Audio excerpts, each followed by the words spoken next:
നമസ്കാരം, ലൂസ് ടോക്കിലേക്ക് സ്വാഗതം. നമസ്കാരം. ഞാൻ ഇന്നിപ്പം ധൃതി പിടിച്ച് തിരക്കുകൾക്കിടയിലും ഇന്ന് ചെയ്യാൻ കാര്യം ഇനി കുറച്ച് ദിവസം ഞാൻ ഉണ്ടാവത്തില്ല.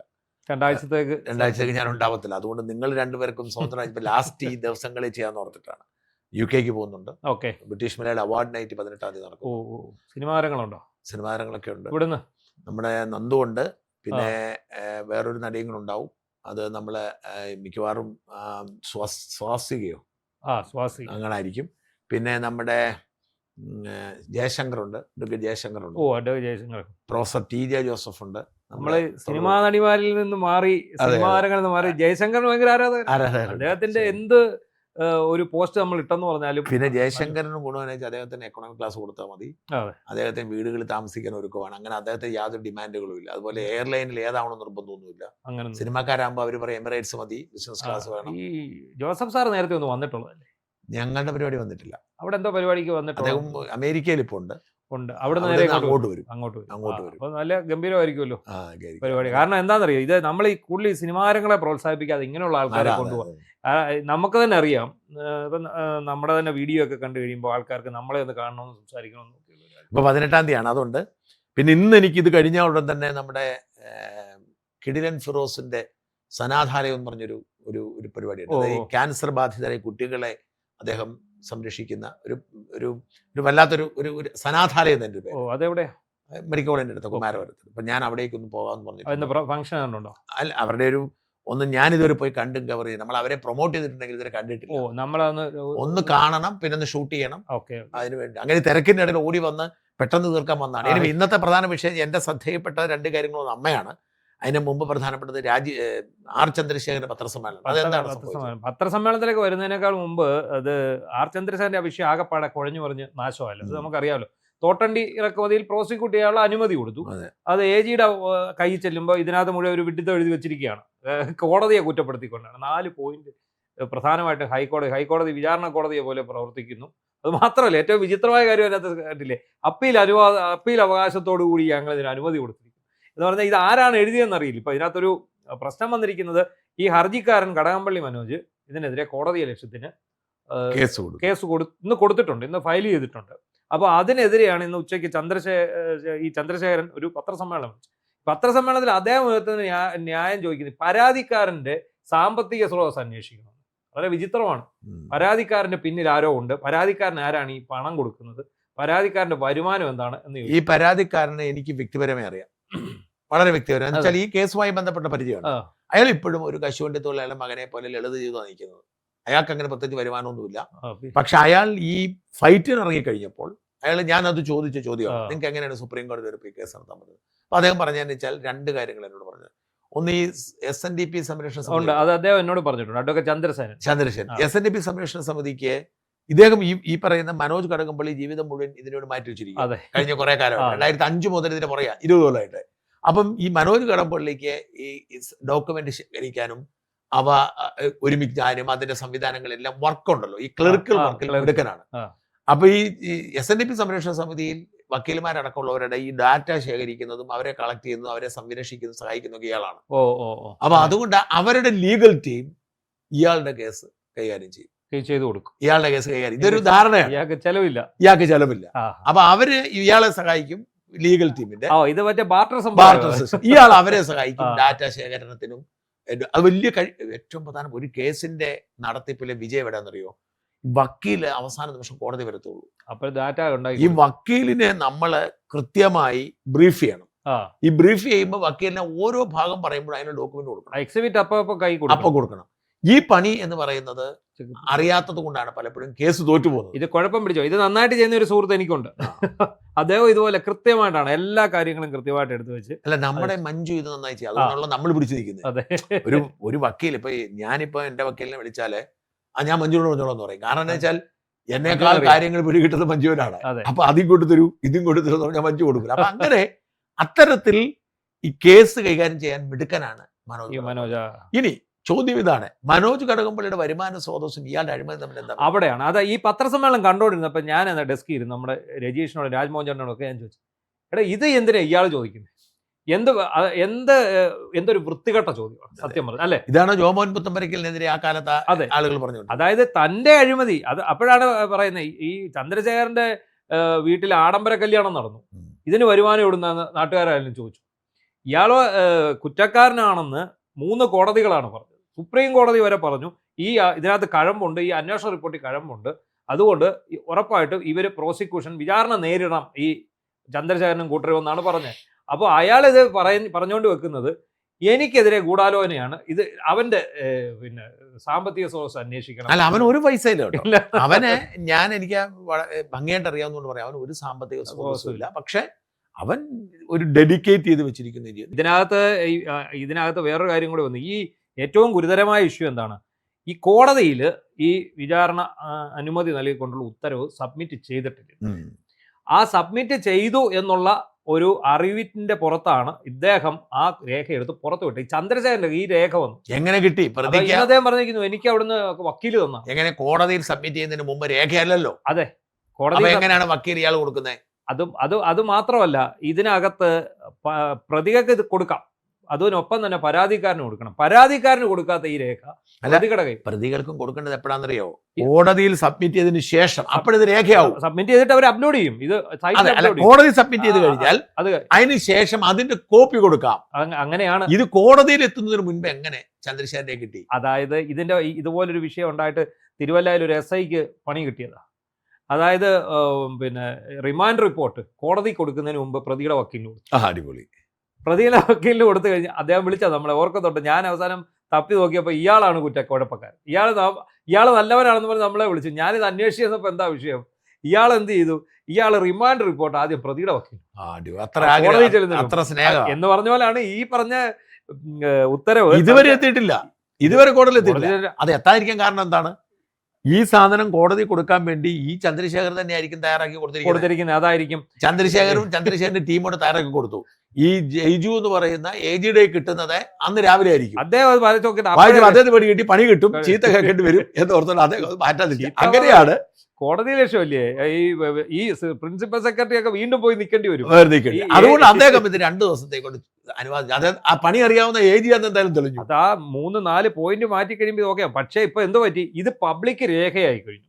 ഇത് പബ്ലിക് രേഖയായി കഴിഞ്ഞ സ്ഥിതിക്ക് അടുത്ത തവണ ഈ കേസ് പരിഗണിക്കുമ്പോൾ കോടതി ഉറപ്പായിട്ടും അതിരൂക്ഷമായിട്ടുള്ള വിമർശനങ്ങൾ നടത്തും. സാധ്യതയില്ല. എന്നറിയോ?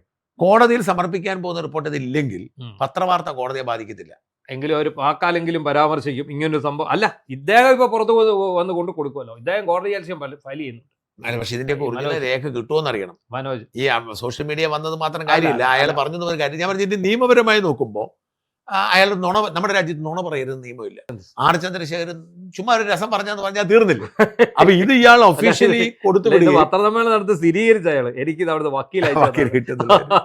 പക്ഷേ ഒരു കാര്യം ഉറപ്പാണ്, ഈ 4 പരാമർശങ്ങളും ഒഴിവാക്കിക്കൊണ്ടായിരിക്കും അത് ചെല്ലും. ഇത് അവിടെ കോടതി ചെല്ലാൻ പോകും. ഇത് സതീശനെ അറിഞ്ഞില്ലെന്ന് പറയുന്നുണ്ട്. അങ്ങനെയെങ്കിൽ സെക്രട്ടേറിയറ്റിൽ ഇപ്പോഴും ഇടതുപക്ഷക്കാരായിരിക്കും.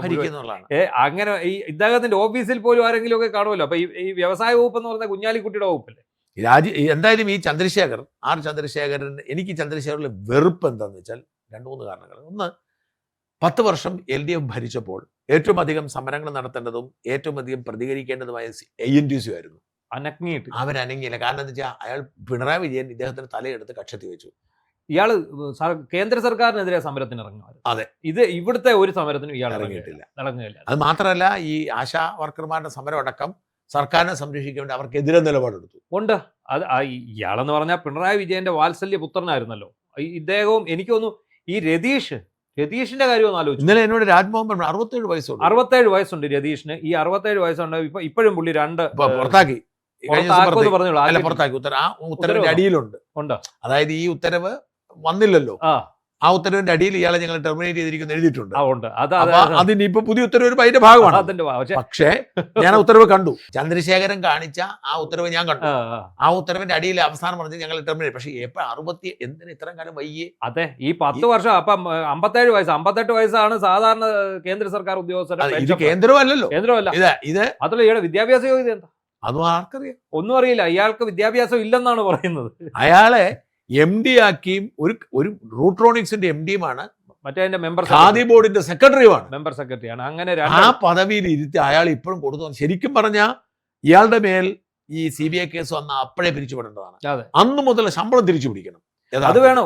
ഒരു സീനിയർ അസിസ്റ്റന്റ് അല്ലെ സീനിയർ ഡയറക്ടറെ വെച്ച് ചെയ്യാവുന്ന കാര്യമുള്ളൂ ഈ രണ്ടിടത്തും. ഇതിനകത്ത് അവിടെ തന്നെ എത്രയോ ആൾക്കാരുണ്ട്.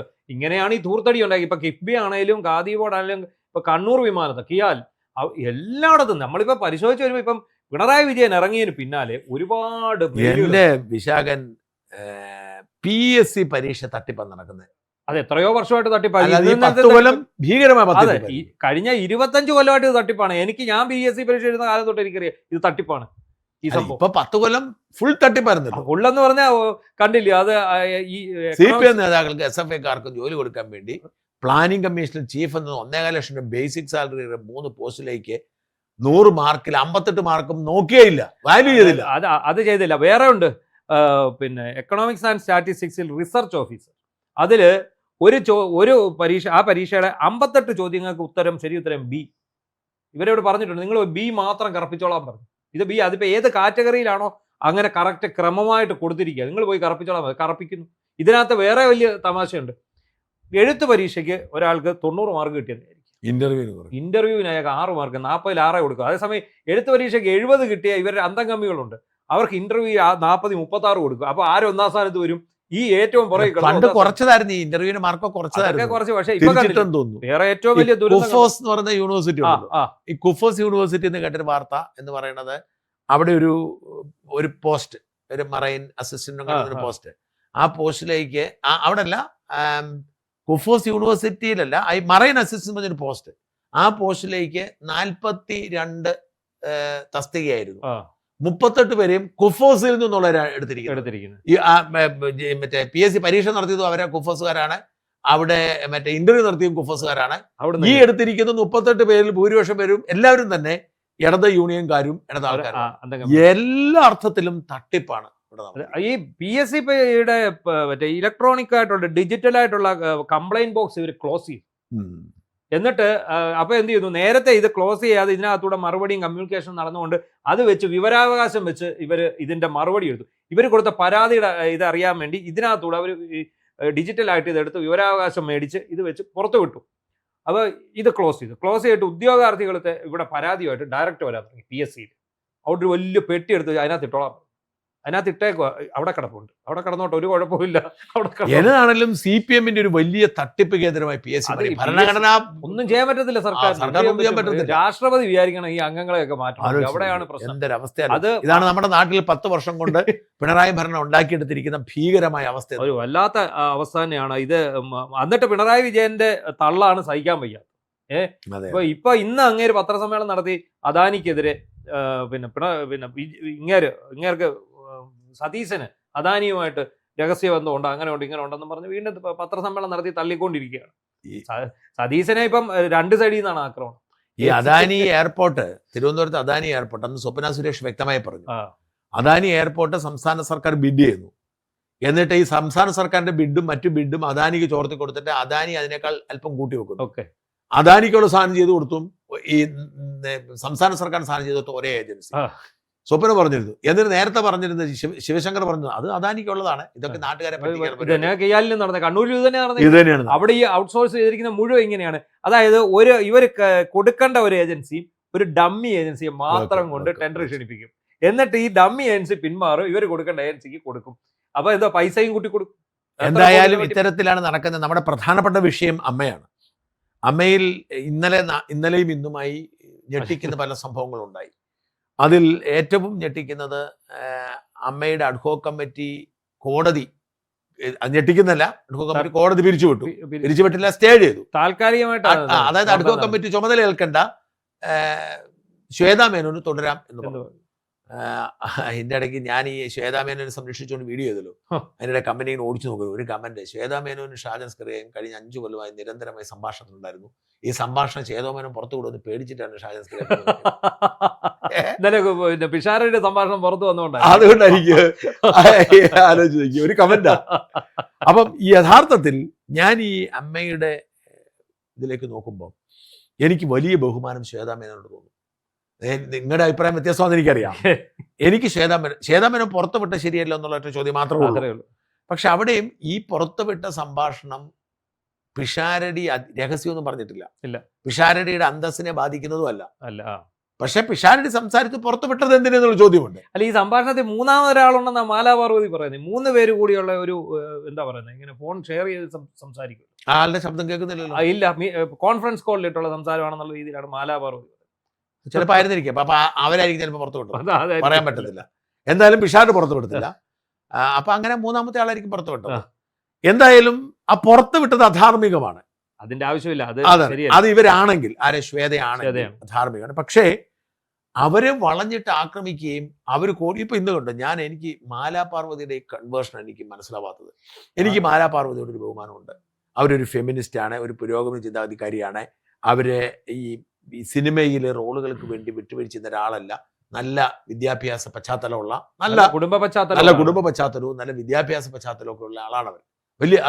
വലിയ പഴയ, എനിക്കൊന്ന് ഡോക്ടർ പൽപ്പുവിന്റെ കുടുംബത്തിനെ കണ്ടപ്പെട്ട കുമാരനാശാന്റെ വൈഫിന്റെ കൊച്ചുമകൾ, അങ്ങനെയാണ്. കുമാരനാശാന്റെ കൊച്ചുമകളല്ല, കുമാരനാശാന്റെ വൈഫിന്റെ കൊച്ചുമകൾ. എന്തായാലും അവരെന്തോ കാരണത്താൽ ഇത് അതിവൈകി. ഞാൻ ഇന്ന് അവരോട് സംസാരിക്കാൻ ശ്രമിച്ചപ്പോഴും ഞാൻ മാലയുടെ ശബ്ദമൊക്കെ നമ്മൾ കേൾക്കുന്നത് വെച്ചാൽ സാധാരണ ശബ്ദമല്ല, അതിവൈകാരികമായി സംസാരിക്കും. ഞാൻ മാലയ്ക്ക് മെസ്സേജ്, മാല ഇപ്പോൾ സംസാരിക്കുന്ന വിചാരം കൊണ്ടല്ല, വികാരം കൊണ്ടാണ്. നമ്മൾ സംസാരിച്ചാൽ ശരിയാവത്തില്ല എന്ന് പറഞ്ഞ് ഞാൻ വെച്ചു. അപ്പം ഇതിൻ്റെ അകത്തുള്ള യഥാർത്ഥത്തിൽ ഓവറോൾ ഇത് നോക്കിക്കഴിഞ്ഞാൽ ഞാൻ മനസ്സിലാക്കുന്ന, ഞാനിത് ഫുൾ എനിക്ക് വലിയ വിഷമമുള്ളത് ഈ ഭാഗത്ത് എനിക്ക് വളരെ താല്പര്യമുള്ള 2 പേർക്ക് ഇവിടെ ഒരു മോശം റോൾ ഉണ്ടെന്ന് വിശ്വസിക്കുന്ന ആളാണ്. ഒന്ന്, എനിക്ക് സിദ്ദിഖിനോട് വലിയ താല്പര്യം, അടുപ്പമാണ്. അല്ല, നീന കുറുപ്പിനോട് എനിക്ക് വലിയ അടുപ്പമാണ്. അൻസിബയോട് എനിക്ക് അങ്ങനെ അടുപ്പമില്ല, പക്ഷെ അൻസിബയോട് ഒരു സിമ്പതി എനിക്ക് അക്കാലത്തും ഉണ്ടായിരുന്നു. ഈ നീന കുറുപ്പിനോടും സിദ്ദിഖിനോടും എനിക്ക് ഇഷ്ടം. ഈ 2 പേരും നിർഭാഗ്യവശാൽ ഇതിൽ ഞാൻ ഈ വിഷയത്തിന്റെ വില്ലൻ വിഭാഗത്തിൽ, അതായത് അവരെ നിർത്തി. അപ്പൊ എനിക്ക് അവരോട് ഇപ്പോഴും എന്റെ ഇഷ്ടത്തിന് കുറവൊന്നുമില്ല. പക്ഷെ ഞാൻ വിളിച്ചില്ല ഈ വിഷയം മൂത്തതിന് ശേഷം, കാരണം എന്റെ നിലപാട് അവർക്കെതിരായതുകൊണ്ട്. ഇവിടെ ഈ സംഭവം നമ്മൾ മനസ്സിലാക്കേണ്ട കാര്യം എന്ന് വെച്ചാൽ, യഥാർത്ഥത്തിൽ അമ്മയിലെ ഉണ്ടായിരിക്കുന്ന ഒരുപാട് പ്രശ്നങ്ങളുണ്ടല്ലോ. അതായത് സാധാരണ ഒരു സംഘടന, രജിസ്റ്റർ ചെയ്ത ഒരു സംഘടനയുടെ ഒരു ബൈലോ അനുസരിച്ച്, ബൈലോ എന്ന് പറഞ്ഞാൽ ബൈലോ അല്ലെങ്കിൽ പോലും കോമൺ ആയിട്ട് അങ്ങനെയാണ് ഇന്ന്, ഒരു വാർഷിക പൊതുയോഗത്തിൽ ഒരു കാര്യം പ്രഖ്യാപിച്ചാൽ അത് ആ പൊതുയോഗത്തിന്റെ തീരുമാനം അംഗീകരിച്ചുകൊണ്ട് നടപ്പിൽ വരുത്തുക എന്നുള്ളതാണ് അതിന്റെ നിയമപരമായിട്ടുള്ള രീതി എന്ന് പറയുന്നത്. അങ്ങനെ വരുമ്പോൾ ഇവർ ആ പൊതുയോഗത്തിൽ അത്രയും ആൾക്കാരെ മുന്നിൽ വെച്ചാണ് ഇത് രാജി പ്രഖ്യാപിക്കുന്നത്. പ്രാഥമിക അംഗത്വം വരെ രാജിവെച്ചു. അങ്ങനെ വരുമ്പോൾ ആ പൊതുയോഗത്തിന്റെ തീരുമാനം അനുസരിച്ച് ഇവർ പുറത്തു തന്നെയാണ്. ശരിക്കും അങ്ങനെയാണ് എല്ലാ സംഘടനകളും, ചാരിറ്റബിൾ ട്രസ്റ്റ് പ്രകാരമുള്ള രജിസ്ട്രേഷനുള്ള എല്ലായിടത്തും അങ്ങനെയാണ് സാധാരണ കണ്ടുവരാറുള്ളത്. ഇത് എനിക്ക് തോന്നുന്നു കോടതി ഇതിപ്പോൾ ജസ്റ്റ് താൽക്കാലിക സ്റ്റേ ആയിട്ടുള്ളൂ. കോടതി ഇനി എടുക്കുന്ന സമയത്ത് ഈ ശ്വേതയുടെ ഹർജി തള്ളാനാണ് സാധ്യത. ഞാൻ അതിനെ അങ്ങനെ തന്നെ കാണുന്നത്. ഞാനതിനെ കാണുന്നത് വെച്ചാൽ, ആ അമ്മയുടെ യോഗത്തിൽ നടന്നത് നമ്മൾ ശ്രദ്ധിക്കണം. ഇവർ ഇതിനകത്ത് പിഷാരടിയുടെ വർത്തമാനത്തിൽ പറയുന്നുണ്ട്. അമ്മയുടെ യോഗത്തിൽ യഥാർത്ഥത്തിൽ ശ്വേതാമേനോനെ അട്ടിമറിക്കുന്ന ലക്ഷ്യത്തിൽ വലിയൊരു ഗൂഢാലോചന സംഘം അതിശക്തമായി ആക്രമിക്കുമായിരുന്നു. ബാബുരാജ്, സിദ്ദിഖ് അവരെല്ലാം ഒരു വശത്ത് നിന്നുകൊണ്ട് വലിയ തോതിൽ ആക്രമിക്കുമായിരുന്നു. കുറച്ചൊരു മര്യാദ അന്ന് കാണിച്ചത് ഗണേഷ് കുമാറാണ്. ഗണേഷ് കുമാർ ഒരു നിഷ്പക്ഷ സ്റ്റാൻഡായിരുന്നു. ഗണേഷ് കുമാറാണ് അവരുടെ. ഈ സ്ത്രീ ഒറ്റയ്ക്ക്, ഒന്നാമത് ഇവർക്ക് നന്നായിട്ട് മലയാളം അറിയത്തില്ല. രാജീവ് ചന്ദ്രശേഖർ, ഈ സെക്രട്ടറി അടക്കം, അതായത് കൊക്കു പരമേശ്വരൻ അടക്കം എല്ലാവരും നിശബ്ദത പാലിച്ചു. ഇവിടെ വിവാദമായത് കണക്കാണ്. കണക്കിന്റെ ഉത്തരവാദിത്വം സെക്രട്ടറിക്കാണ്, ട്രഷറർ ഇല്ല. ട്രഷററെ ഒഴിവാക്കി കണക്ക് അവതരിപ്പിക്കേണ്ട സെക്രട്ടറിയാണ്. ശ്വേതാമേനോൻ പങ്കില്ല. അപ്പൊ കണക്ക് അവതരിപ്പിച്ച ഒറ്റ വിഷയത്തിന്റെ പുറത്ത് ഇതങ്ങോട്ട് കത്തി കയറിയിട്ട് ഇവരെല്ലാം കൂടി ഇവരെ അങ്ങ് പൊരിക്കാൻ തുടങ്ങി. അവിടെ അവർ ഒറ്റയ്ക്ക് പിടിച്ചു നിൽക്കുകയും അതിന്റെ ഒരു പീക്കിൽ, എന്നാൽ ഇവരെ വീഴ്ത്തുക എന്ന ലക്ഷ്യം, അതിന്റെ പീക്കിൽ BJPയോട് 2 കോടി രൂപ അവർ മേടിച്ചു എന്നൊരു പ്രഖ്യാപനം ഈ ബാബുരാജ് നടത്തുന്നു. അപ്പോൾ ഒരു വൈകാരിക വിക്ഷോഭത്തിന്റെ ഭാഗമായിട്ടാണ് ഇവർ രാജിവെക്കുന്നത്. ആ രാജി അവർ പ്രഖ്യാപിച്ചെങ്കിലും ആ രാജി മിനിറ്റ്സിൽ കുറിക്കുകയോ ആ രാജി റിപ്പോർട്ടാക്കുകയോ ആ രാജി അത് എല്ലാ ഭരണസമിതി ഔദ്യോഗിക പിരിച്ചു രേഖകൾ ഉണ്ടാക്കുകയൊന്നും ചെയ്തിട്ടില്ല. ഇതിന് അഡ്ഹോ കമ്മിറ്റിയാണ് ചെയ്യേണ്ടത്. അല്ല, അപ്പൊ അഡ്ഹോ കമ്മിറ്റി ഉണ്ടാക്കാൻ ഈ ഭരണഘടന പറയുന്നില്ല. ഇതിനകത്ത് പ്രോബ്ലം എന്ന് വെച്ചാൽ, നമുക്കൊരു ഭരണഘടന ഉണ്ടാവും. ഇപ്പൊ ഉദാഹരണത്തിന് സ്വാഭാവികമാണ്, അതിന് ഭരണഘടന പറയണമെന്നില്ല. ഒരു കമ്മിറ്റി ഇല്ലാതായാൽ പകരം ഒരു കമ്മിറ്റി പകരം ഉണ്ടാക്കി വെച്ചിട്ടുണ്ട്, നിയോഗിക്കും. ഇല്ല, ഇവിടെ പറഞ്ഞിരിക്കുന്നത് അങ്ങനെയല്ല. ഇവരുടെ ഭരണഘടന പറഞ്ഞിരിക്കുന്നത് ഒരു കമ്മിറ്റിയെ പിരിച്ചുവിടുകയോ അല്ലെങ്കിൽ ആ കമ്മിറ്റി ഇല്ലാതാവുകയോ രാജിവെക്കുകയോ ചെയ്താൽ പുതിയ കമ്മിറ്റി തെരഞ്ഞെടുക്കുന്നത് വരെ ഈ കമ്മിറ്റിക്ക്, ഈ അഡ്ഹോ കമ്മിറ്റി എന്ന നിലയിൽ പ്രവർത്തിക്കണമെന്നാണ് എഴുതി വെച്ചിരിക്കുന്നത്. ഇവർക്ക് തുടരാവുന്ന അങ്ങനെ ആ ഭരണഘടന അവർ എഴുതി വെച്ചിരിക്കുന്നിടത്തോളം കാലം. അതിന്റെ വിശദീകരണം ഇന്ന് പത്രസമ്മേളനം നടത്തി അൻസിബയും കൂട്ടരും കൊടുത്തിട്ടുണ്ട്.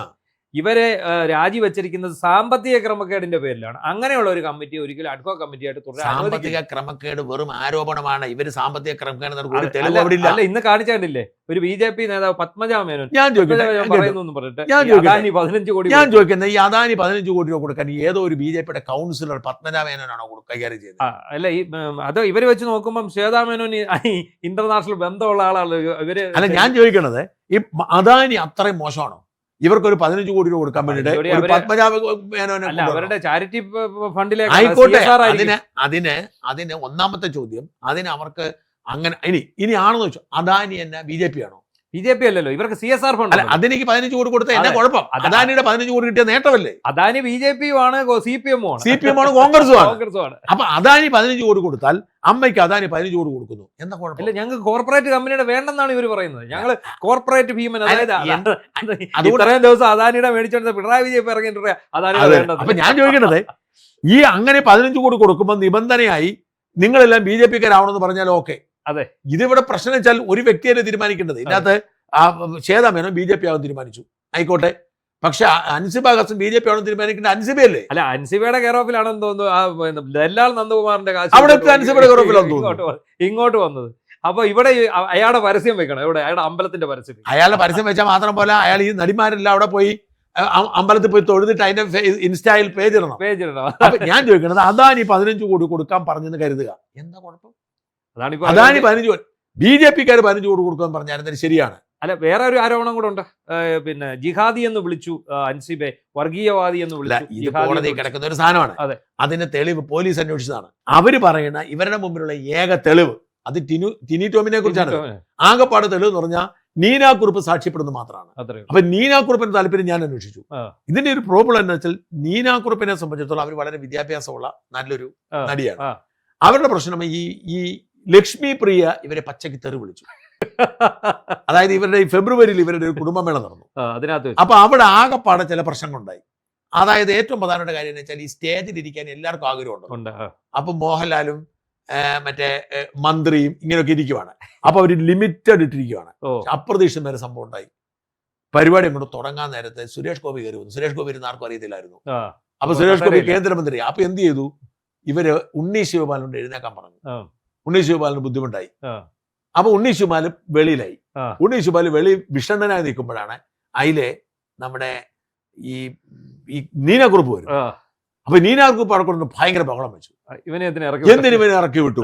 ഒരു കസേര ഇങ്ങോട്ട് ഇട്ടാ പോരെ, ന്യായമായ കാര്യമാണ് അവർ പറയുന്നത്. ഒരു കസേര ഇങ്ങോട്ട് ഇട്ടാ മതി. പക്ഷെ ഇവനിട്ട് പണി കൊടുത്തു. ഈ നീനാക്കുറുപ്പ് അങ്ങനെ മൂത്ത് നിൽക്കുന്ന സമയത്ത് വേറെ കാര്യം ഉണ്ടായി. ഈ സുരേഷ് ഗോപി, ഞാൻ അന്വേഷിച്ച് പറയാം, സുരേഷ് ഗോപി വന്നതോടുകൂടി ഇവരുടെ ഈ പ്ലാൻ ടൈം മാറി. അപ്പൊ പരിപാടിയിൽ കുറെ റീഷെഡ്യൂൾ വന്നു. ഈ റീഷെഡ്യൂൾ വന്നപ്പോൾ നീനാക്കുറുപ്പിന്റെ അവതരിപ്പിക്കുന്ന ഒരു പരിപാടി 24ാമത്തെ പരിപാടിയായിട്ട് മാറി, ആദ്യം അവതരിപ്പിക്കേണ്ടത്. അപ്പൊ നീനാക്കുറുപ്പിന് പിന്നെയും കലിപ്പായി.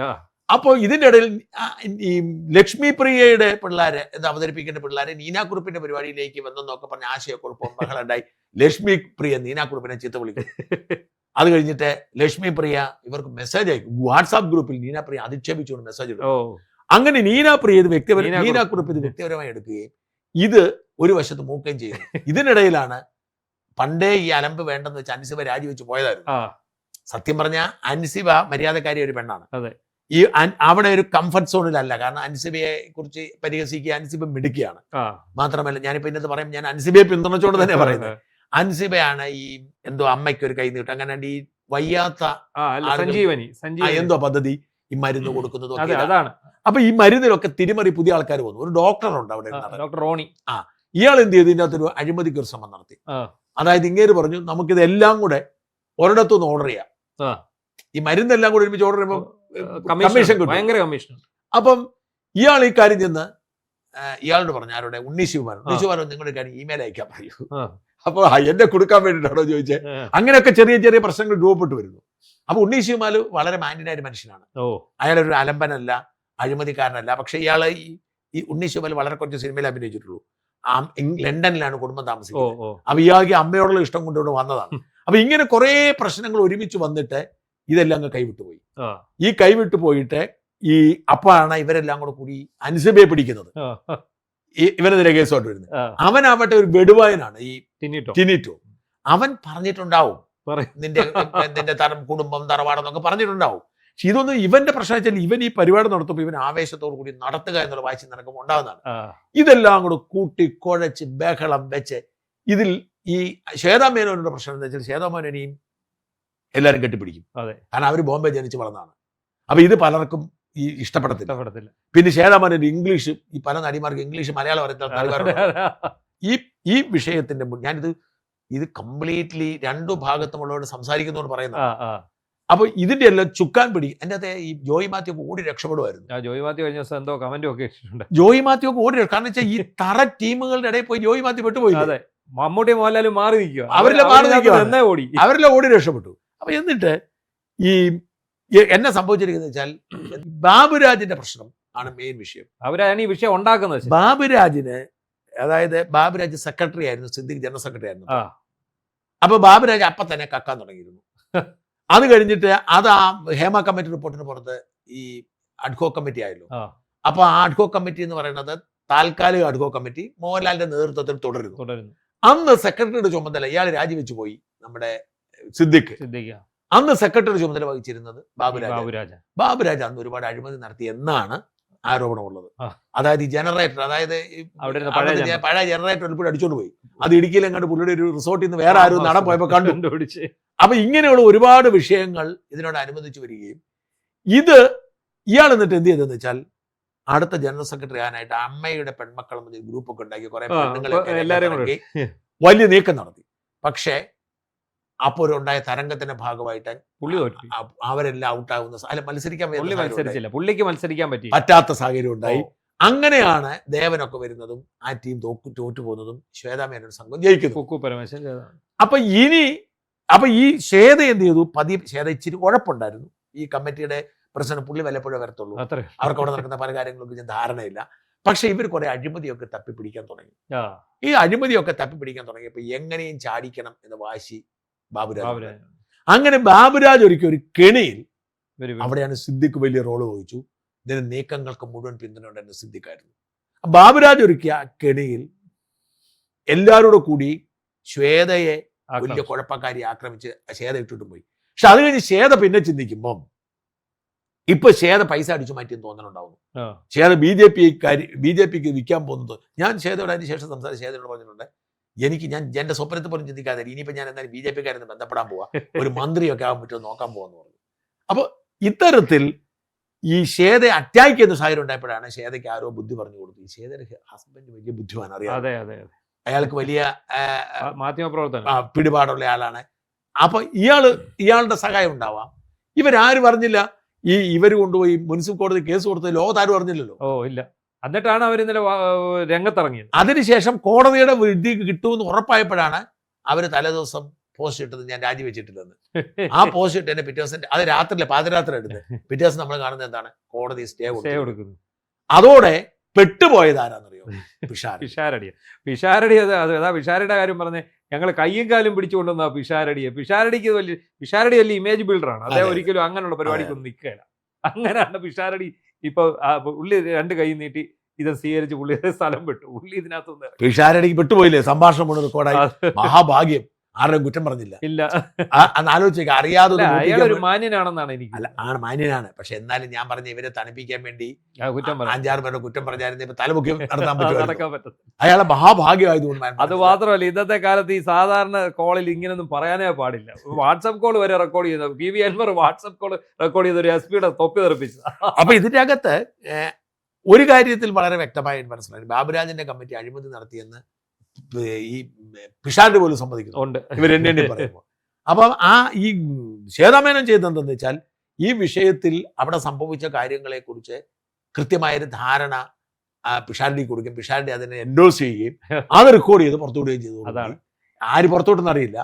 ഈ ശ്വേതാ മേനോൻ അക്ഷരാർത്ഥത്തിൽ ഈ വിവാദത്തിൽ തലയുരാൻ പറ്റി. അതായത് അല്ലെങ്കിൽ ശ്വേത പൈസ അടിച്ചു മാറ്റിയ തരത്തിൽ ഈ കാര്യങ്ങൾ അറിയാം. ഇപ്പൊ ഇന്ന് ഇവർ പത്രസമ്മേളനം നടത്തി പറഞ്ഞിരിക്കുന്നുണ്ട്, ശ്വേതാ മേനോൻ കുക്കു പരമേശ്വരനെ ഒരു മെമ്മറി കാർഡിന്റെ പേരാണ് പറയുന്നത്. മെമ്മറി കാർഡിന്റെ പേരിൽ കുക്കു പരമേശ്വരനെ വിരട്ടി കണക്കുകളെല്ലാം എഴുതിപ്പിച്ച് വെച്ചിരിക്കുകയാണ്. കുക്കു പരമേശ്വരനെ അങ്ങനെയാണ് ശ്വേതാ മേനോൻ കൂടെ നിർത്തിക്കൊണ്ടിരിക്കുന്നത് എന്നാണ് ഇവർ പറയുന്നത്. കുക്കു പരമേശ്വരൻ ഏതാണ്ട് റിപ്പോർട്ട് മുക്കിയെന്നൊക്കെ പറയുന്നത്. കുക്കു പരമേശ്വരൻ യഥാർത്ഥത്തിൽ ശ്വേതാ മേനോനൊപ്പം അല്ല. അത് ഈ മാലാപാർവതി ഈ മെമ്മറി കാർഡിന്റെ പേരിലാണ് ഈ അലമുണ്ടാക്കുന്നത്. മെമ്മറി കാർഡ് മേലാപാർവതി പുറത്തു വിട്ടെന്ന് പറഞ്ഞാണ്. അതുകൊണ്ടാണ് അവർ ശരിക്കും പറഞ്ഞ വളരെ റീസണബിൾ ആയിട്ടുള്ള ഒരു സ്ത്രീയാണ്.